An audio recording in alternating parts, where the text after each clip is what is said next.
खबरों का पंचनामा, हकीकत की पड़ताल राजन पंडित के साथ। कल गाजियाबाद की भारत सिटी से एक बहुत दुखद न्यूज आई है। गाजियाबाद के भारत सिटी में 3 सगी बहनों ने अपने घर जो कि 9वीं मंजिल पर था उसकी बालकनी से एक साथ कूदकर जान दे दी। इनकी उम्र जानकर भी आपको हैरानी होगी। ये तीनों बच्चियां नाबालिग थीं और एक ही परिवार की थीं। 12 साल, 14 साल और 16 साल की ये तीनों बच्चियां, जिनका नाम पाखी, प्राची और निशिका था, इन्होंने अपने घर से कूदकर आत्महत्या कर ली और एक सुसाइड नोट छोड़ दिया, सॉरी पापा के नाम से। आज दिनांक 4/2/2026 को रात्रि करीब 2:15 पर पीआरबी द्वारा सूचना प्राप्त हुई कि थाना टीला मोड़ स्थित भारत सिटी में टावर B1 फ्लैट नंबर 907 की 9वीं मंजिल की बालकनी से 3 बच्चियों के कूदने की सूचना मिली और मौके पर जिनकी मृत्यु होने की सूचना प्राप्त हुई। मौके पर पहुंचकर जांच की गई तो मौके पर 3 बच्चियां क्रमशः निशिका उम्र लगभग 16 वर्ष, प्राची उम्र लगभग 14 वर्ष, पाखी उम्र लगभग 12 वर्ष, पुत्रियां चेतन कुमार सन ऑफ गौरी शंकर की भूतल पर गिरने के कारण मृत्यु हो गई है, जिनको 108 एम्बुलेंस द्वारा 50 सैया अस्पताल लोनी भेजा गया, जहां पर डॉक्टरों द्वारा तीनों बच्चियों को मृत घोषित किया गया। पुलिस द्वारा अन्य वैधानिक कार्रवाई की जा रही है। बताया जा रहा है कि ये तीनों बच्चियां एक कोरियन गेम की एडिक्ट थीं और जब परिवार ने उनसे मोबाइल छीन लिया, उन्हें गेम खेलने के लिए नहीं मिला, तो उन्होंने अपनी जान दे दी। ये खबर मात्र एक खबर नहीं है, ये खबर दुखद तो है ही, लेकिन ये खबर सीख है उन माँ बाप के लिए जो अपने छोटे छोटे बच्चों को मोबाइल सिर्फ इसलिए उनके हाथों में पकड़ा देते हैं ताकि उन्हें फ्री महसूस हो सके, वो उनकी जिम्मेदारी से बच सके और बच्चे मोबाइल में व्यस्त रहें। आज के दौर में ऐसी घटनाएं आम होती जा रही हैं। कहा जा रहा है कि तीनों बच्चियां दिन रात कोरियन गेम खेला करती थी और हालात ऐसे थे कि उन तीनों का व्यवहार भी उस गेम के पात्रों के जैसा हो गया था। कहने का मतलब उस गेम की पूर्ण रूप से वो एडिक्ट हो चुकी थी और जब उन्हें वह नहीं मिला तो उन्हें अपनी जान उस गेम से सस्ती लगी और उन्होंने इस छोटी सी उम्र में बालकनी से कूदकर जान दे दी।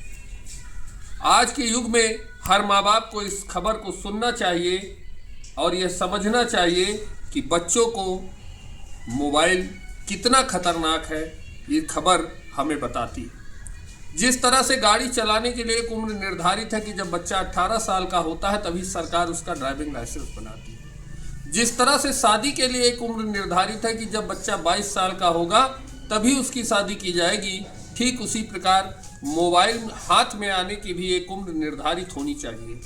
हर माँ बाप को यह समझना होगा कि बच्चों को 16 साल से पहले मोबाइल किसी भी हालात में ना दें। इस घटना के साथ साथ एक वीडियो सोशल मीडिया पे और वायरल हो रहा है जो अभिषेक बच्चन का है। एक इंटरव्यू में अभिषेक बच्चन बताते हैं कि उनकी बेटी आराध्या जो 14 साल की है, एक करोड़पति घर की बेटी होते हुए भी अभी तक उसके पास अपना कोई पर्सनल मोबाइल नहीं। अगर आराध्या से किसी को बात करनी होती है तो वो या तो पहले उसकी माँ ऐश्वर्या को फोन करेगा या अभिषेक बच्चन को फोन करेगा, तब आराध्या से बात कर सकेगा। आप सोचिए आखिर क्या कमी है बच्चन परिवार के पास? न पैसों की कमी है, न शोहरत की कमी है, न सुरक्षा की कमी है, गार्डों की कमी नहीं, नौकरों की कमी नहीं, फिर भी उस 14 साल की आराध्या को अभी तक उन्होंने मोबाइल नहीं दिया है, क्योंकि वो इस बात को समझते हैं कि मोबाइल बच्चों की मानसिक स्थिति को विकृत कर देता है और वह अंदर से कमजोर होने लगती है। She doesn't have a phone. She doesn't have a phone? No, Aradhya. She's 14. She's 14, yeah. She doesn't have a phone. But she must be going on the air. If her friends want to get in touch with her, they have to call her mother's phone. And that's something that we decided a long time ago. आज भारत के हर माँ बाप के लिए यह खबर एक सीख के रूप में आई है। हर माँ बाप को इस बात पर ध्यान देना होगा कि बच्चों को मोबाइल की लत बिल्कुल न लगने दें। हम देखते हैं हर घर के छोटे छोटे बच्चों, 10 साल 12 साल की बच्चियों के पास बड़े बड़े एंड्रॉयड मोबाइल्स हैं। गरीब घरों की मैं बात कर रहा हूं, जिनके घर में शायद पिता एंड्रॉयड मोबाइल नहीं चलाता है, लेकिन बच्चियों के हाथ में एंड्रॉयड मोबाइल है, क्योंकि माँ बाप बच्चों की जिद के आगे हार जाते हैं। हमें उन्हें समझा बुझाकर इस चीज को तय करना होगा कि 16 साल से पहले किसी भी हाल में बच्चों के हाथ में मोबाइल न दें, और हमेशा अगर देते हैं तो ये ध्यान रखें कि आखिर वह मोबाइल पर कितना समय दे रहा है और क्या कर रहा है। तो आप सभी से, इस समाज से, हर माँ बाप से मैं ये निवेदन करूंगा कि हमें बहुत गौर करने की ज़रूरत है अपने बच्चों के भविष्य के लिए। अगर हमें उन्हें तार्किक और मजबूत बनाना है, क्रियाशील बनाना है, तो उन्हें मोबाइल से दूर रखना होगा। इस खबर के साथ फिर मिलेंगे किसी नई घटना को लेकर। जय श्री राम, जय हिंद, वंदे मातरम।